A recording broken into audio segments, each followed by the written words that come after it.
Hey folks, today I got a couple of pork shoulders in here and I'm going to show you several things that you can do to break them down and save yourself some money.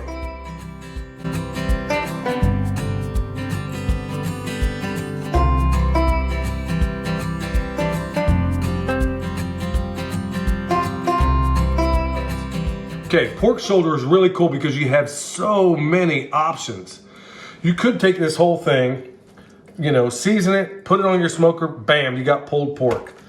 You could go ahead, if I wanted to, because there's a shoulder blade in there, and no matter the animal, it's going to be shaped the same, and I'll show you what that looks like here in a little while. I could bone this thing out, take the blade out, and then I could go ahead and smoke it that way without the bone. I don't know why anybody would want to do that if you've got pulled pork. Then there's another way. That blade in there, that shoulder blade, which is this bone right here, and I'm going to expose it here in a little while, I could go ahead and cut this thing up just like so and make pork steaks out of it. When you get pork steaks in the store, that's exactly where it comes from. All they did was take this shoulder and cut it into steaks, and I'm going to show you how to do that. Then you have other options. Because this thing has the perfect mixture of fat and meat, in my opinion, it's perfect to make sausage. And this is why I leave them whole, because when we do it at the house, I'm not sure what I'm going to run out of. I'm not sure what I'm going to need first. Well, I'm getting kind of low on breakfast sausage. Need more Italian sausage. It all comes from here. And the fat to meat ratio is absolutely perfect. So first thing up, what I'm going to do is I'm going to go ahead and just bone one out. And I'm going to show you what that bone looks like. All right, so here it is. We got one Boston butt, pork shoulder, same thing. This blade right here, I'm going to show you how to get that out. And there's no particular way that you need to do this. But let me point out, on this side where you see it nice and marbled, and you'll notice this meat is not white. Remember, pork should not be white. It should be rosy color. I know where the top, that shoulder bone is going to be something like that on one side. It's going to be flat on one side and then have something of an arch on the other. The fatty side, the side that was facing the skin, that's going to be that's where you're going to find that ridge of the bone. But it doesn't really matter if you plan on taking it out. Just use this thing right here. That's the socket where the shoulder blade fits into this part, the ham, or the picnic ham in this case. Now, I know this blade goes all the way back. I'm on the flat side, so all I'm going to do, I'm going to go down until I hit the flat part of that. And then all I'm going to do, remember, when you do this sort of thing, your knife, you're only using that first little bit of your knife. Remember, small cuts, small mistakes. I'm just going to take tiny cuts, and I'm going to do as much pulling, and I'm kind of up against that bone. And I'm going to do the same thing on this side. It's more of the pulling action. Because we're filming this, I can't get through it as quickly as I'd like, but I think you get the point. Remember, you want to try to get all the meat off of there you can, because as we say in the butcher's trade, if it weighs, it pays.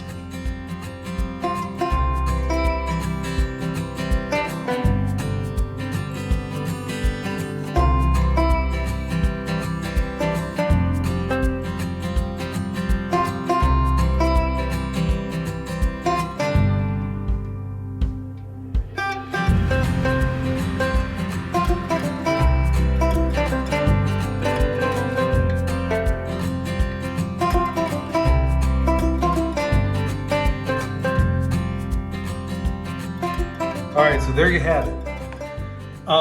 It would have served me better. I did it just for filming purposes, where I started it upside down, made my incision here, and then went this way and went that way. When I do it, it's always better to come down, at least to me, come down on the middle of that bone, work it this way, work it this way. Now you can see the way it looks. And no matter the animal, it's generally going to be set up this way. Now I'm going to clear off. Like I said, I'm not playing around when I say it weighs, it pays. So all these little bits of meat over here, I'm going to put it right here in this bucket. So that's going to be grind. We're going to do something with that. Now, if I wanted, this is one way you could do your pulled pork. Now, it doesn't make any sense to me to take the bone out of it, but some people in the past have preferred to have it that way. And of course, you're going to pay more money for it. But folks, the real theme of this video is that in this particular case, William and I process this thing. But let's say you're able to go to the store and they got pork shoulder on sale, and maybe it's not the best quality in the world, but do you have any idea how much money you're going to save yourself by doing this? Now, at this point, I'm going to take this, it's deboned, right? I'm going to take it, put it off to the side, and eventually that's where this grinder is going to come in handy, because I need sausage for grind, but I'm also going to need some sausage for storage, and I'm going to explain what that's like. Now that this is done, we're going to move on, and I'm going to show you how to make pork steaks. All right, so here's another pork shoulder, pork butt, same thing. Okay, so now I'm going to show you, we showed you how to bone one out, which, like I said, it's rare, but some people do request that sort of thing. Now we're going to make pork steaks. This is your guide no matter what you're doing. This is the edge. This is that socket. And I got this dog back here tripping, thinking she's going to get some of this. No, Nala, you got to go. You get none of these. Anyway, this socket, that's your guide. Okay, so remember what I taught you a minute ago. The flat side is always going to be on your marbled. The flat side of that bone is going to be on your marbled side. And the ridge in your bone is always going to be on your fatty side. This is the side facing out, the side that's near the skin, okay? So, I see that bone there, and I know my bone goes through here like so, okay? It's going to basically come down. So to make pork steaks, folks, it's really this easy. I'm not going to make many of them here in this one. I'm going to show you how to do it if that's something you prefer. Folks, feel free to go back, watch the full pig butchery thing. Also, we did, I think, a few videos on sausage as well. So here's how it goes. I know that bone's going through here, and I'm going to show you something. Remember, here's the edge of it. I'm just going to make an arbitrary line just to show you how to do this. Okay? I'm going to take that. I'm going to cut it. Remember, the edge of the socket's over here. I'm going to come all the way through. I know I'm hitting that shoulder bone. I'm going to ride my knife over and then come down on the other side, and then do that as many times as you need to kind of outline the bone that you have there, right? Now, I've been asked before, hey, bro, you need to go buy a bandsaw. Well, I got 2 of them out there, but I never, when I teach somebody how to do it, I never do it with a bandsaw because that's not as accessible to everybody. But one of these is. Key is knife work. Make sure you use your bone saw to cut just bone if you can help it. You're going to undoubtedly get into the skin a little, get into the meat of it a little bit. That's okay. But as soon as you get through that bone, use your knife again.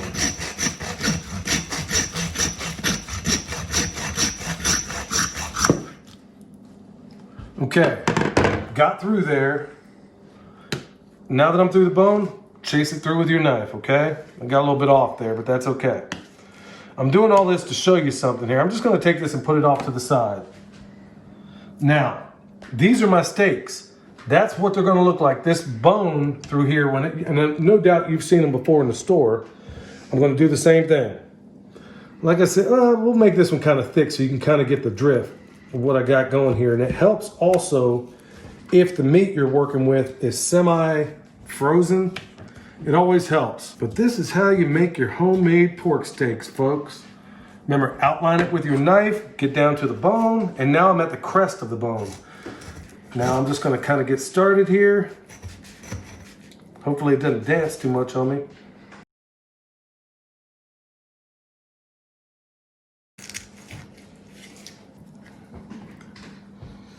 Here we are. There's a pork steak right there.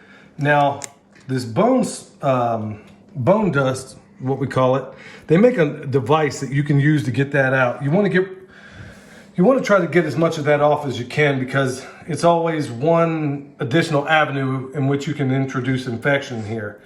This is irregular, but you're not going to see steaks quite this thick in the store, right? But here's that bone. You may recognize the outline of this bone.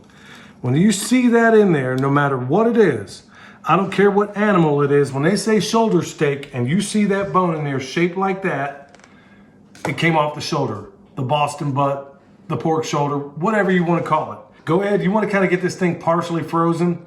It's easier to work with. Like I said, steaks are not what I need right now. I need grind. So I'll go ahead and take the rest of this. Now that I showed you how to make steaks out of a pork shoulder, Now we're gonna take and of course you'd wanna trim this up. But now that we've done that, we're gonna go ahead and take the meat off of this, and then we'll move on to the next thing. Okay, got my handy dandy 1.5 horsepower grinder. And believe me, this thing will definitely get it done. Now, at this point, I can take all the stuff I have over here. This is grind. And for this particular grinder, I mean for other grinders, I can make this stuff the size of my fist. And it's still gonna go through and it's gonna grind out. So, here's another little thing you can do with your pork butt. Or even a ham if you want, because it turns out I got a ham in here as well. What you can do, go ahead and grind this stuff, which I'm gonna do right now. And then I'm gonna season it. I'm gonna figure out exactly what I wanna do with it. Now, with that grind, what can I do? I can make Italian sausage, I can make any number of sausages, I can make breakfast sausage, or I can preserve it. And that's what I'm gonna do with the overwhelming majority of what I have here, because we have a lot of freezer space right now, but we're gonna need more based on some of the decisions we've made. So I gotta process this stuff, but like I said in the last video, I don't necessarily, I want something that's shelf stable so I can can this stuff. So right now I'm gonna take all this stuff, I'm gonna get it going in this grinder, and then it's off to the races.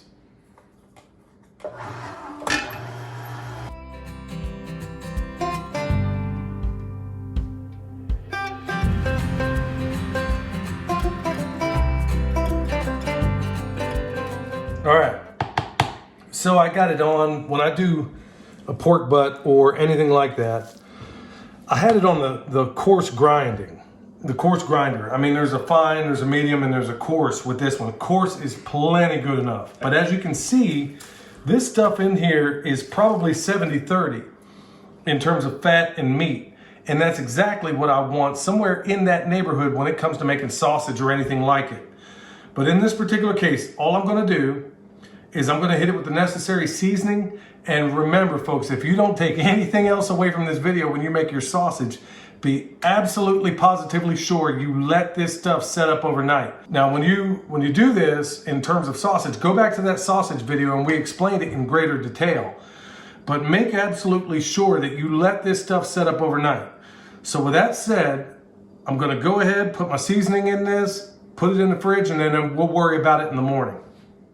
All right, it's the next day. But what I'm gonna do with the majority of this today is I'm gonna take maybe half of it and I'm gonna use it because we're okay on breakfast sausage. But I'm gonna take half of this and I'm gonna make it into just ground sausage that we can use. Michelle will use this for any number of dishes. So I'll take half of this and use it for that. The other half I'm gonna can. And that's where this broth comes in. Now, as you can see in that crock pot over there, when I'm doing this kind of stuff, when I'm doing canning, there's constantly broth going in the background. And I'm gonna show you how this is used. Because in the last canning video, there were a few people out there, especially my buddy, whose name isn't Ryan, his real name is Noah. But anyway, he asked for greater detail on how to do that. And I'm gonna cover that a little bit more. But half of this is going to be ground sausage, ground pork, that we use for other dishes, and the other half I'm gonna can, and I'm gonna show you how to do that. So, we got a bunch of pork sausage here. I'm gonna put this out in the freezer. And like I said, this could have very well been breakfast sausage, Italian sausage. It could be any number of things. Okay, so this is done, it's gonna go in the freezer. Now, what's up next is the other half of the bus tub I didn't use. I'm gonna can the rest of it. Like I said, I need freezer space. So this is exactly what I want to do. So I'm going to start. This is some stock I made yesterday. And I've been going through quite a bit of it because I've been canning a lot lately. So about a half gallon of stock. It's already been seasoned. And I'm going to use this when I do the canning. I'll show you how that process unfolds. It's a little bit different when you use, I'm going to hot pack this one. So I'm going to cook it first, set it off to the side. I'm going to have broth boiling. And then when I put this stuff in the jar, I'm gonna pack it in there loosely and then fill up the rest of it with this broth. Now, some people like to use hot water. This is gonna be near boiling or pretty close to it. I prefer to use broth because it's only gonna add more flavor, more minerals, more everything of the things you need. So that's what's next. Get this stuff ground up or browned up. So what we got here, obviously this is the ground pork that's being browned. In here, I got water. I know it's not necessary. It's not, some people will say it's not necessary when you're going to do pressure canning, but I do it anyway. I'm not just going to trust the manufacturer. And in the back, it's just kind of warm right now, but I'll get it to a point where it's boiling, and it's all going to come together in a minute. But the reason I'm telling you what I got going on now is I cooked up this pork, and there's a fair amount of fat in the bottom. Now I'm going to drain that, and I'm going to save it. In fact, all that fat in the bottom, here's the first batch I did, all that fat in the bottom of there, okay, do you want to use it for cooking or whatever? I suppose you can, but remember, once again, this is permaculture, we don't waste anything. All the fat that I got from, let's say, whatever ground beef I've done, and whatever fat that I have from this pork, I'm going to save because our dogs need it. It's nutrient and calorie dense, which means that we can feed our animals less because they're getting everything they need, not only in the fat, but also in the nutrient-rich eggs that we give them. So that's the next thing. I'm going to go ahead and drain this, and then we're going to move on to the next part. All right, so we got basically all the meat packed in this jars. Now, some of this I got beef in, ground beef, and some of it ground pork.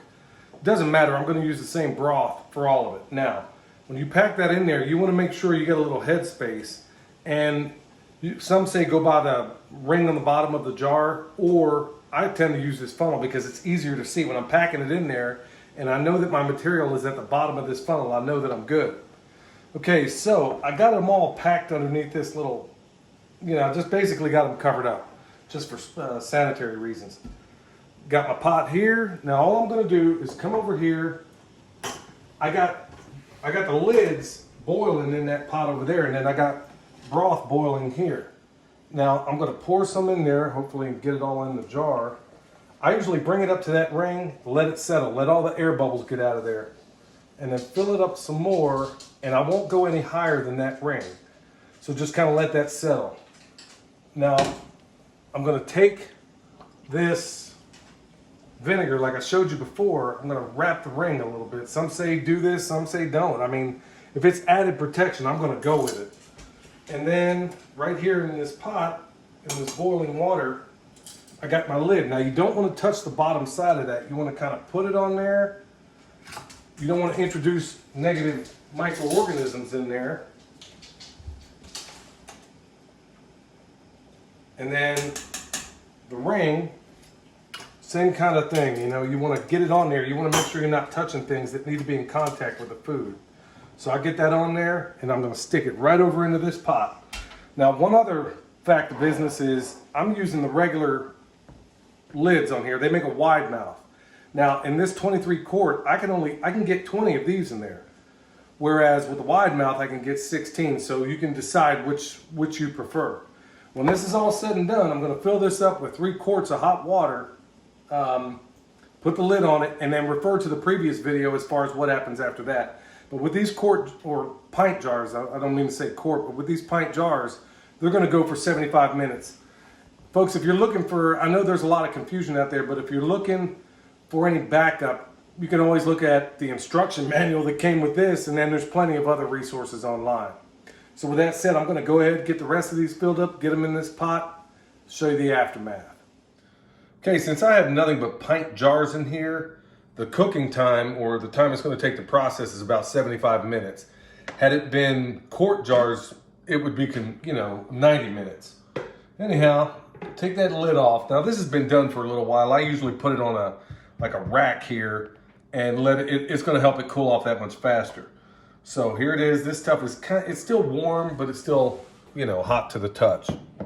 Now folks, let me point out something here, that if you're going to go through and you're going to can something, I'm never, and there's a reason this thing is sitting here. I'm going to show you something. If ever I'm going to can something, it's not going to be 1 or 2 jars. Obviously, I'm going to take it out, put the date on it and stuff like that. And you can stack this thing up. Just look at your package instructions. Like I said, with these little ones, you can get 20 of these jars in there. But the reason I never take the plastic off of this that it came in is that when I go to store it, it makes it 10 times easier if you don't just rip this off. I'll just cut it down the middle, kind of pull it off to the side, get the jars I need, I put it back in, and then when you're ready to store it, you just kind of pull the plastic back. And the reason I like doing this, and I try not to mess it up, the reason I prefer doing it this way is because the mill on this plastic is much, much better than, let's say, you know, you rip it all off, then the best means in which to put it back is probably going to be saran wrap or something like that. And that's no problem. You can just take it and wrap it a couple of times. But now I can stick this, because I left the plastic back on there, I can now put it back together, run a piece of tape this way, and then I can store the whole thing, one big kit and caboodle. Okay, so with that said, back to the subject at hand. I have a few beef jars in here, but most of this, 99% of it in here is pork. It's gonna settle up. I'm gonna leave it out for a while. But now think about it. In one pork shoulder, what we were able to do is either leave it whole, put it on the smoker if that's the way you want to do it, take the bone out, put it on the smoker if that's the way you want to do it, make steaks out of it, or grind it all and quarter it up, half it up, however you want to do it. Either make straight up sausage out of it. It can be any kind of sausage you want. I prefer breakfast sausage, and we do a lot of Italian sausage around here. Or it can just be what I have in these jars right now, which is nothing more than just regular pork sausage. Nothing fancy, nothing, not hit with anything other than, in this particular case, salt, pepper, and of course the bone broth that I put in there on top of it all. So folks, that's it in a nutshell. You can hear the cans popping, you know, that's a cool thing. Okay, with all those things you can do with the pork shoulder, it's pretty astonishing. But you can do the same exact thing with other cuts, and we'll show you that in the future. And you can do it also with other animals, although it would be a crime to do this with a sheep. And I'll explain the reasons why in the future. But anyway, hope this stuff is helpful. Remember, subscribe, hit that like button, tell your friends about us, and get the notifications. So until next time, this is Billy, the Permaculture Pimp Daddy, where PIMP stands for Permaculture is my passion. And preserving food is part of the reason why. We'll see you next time.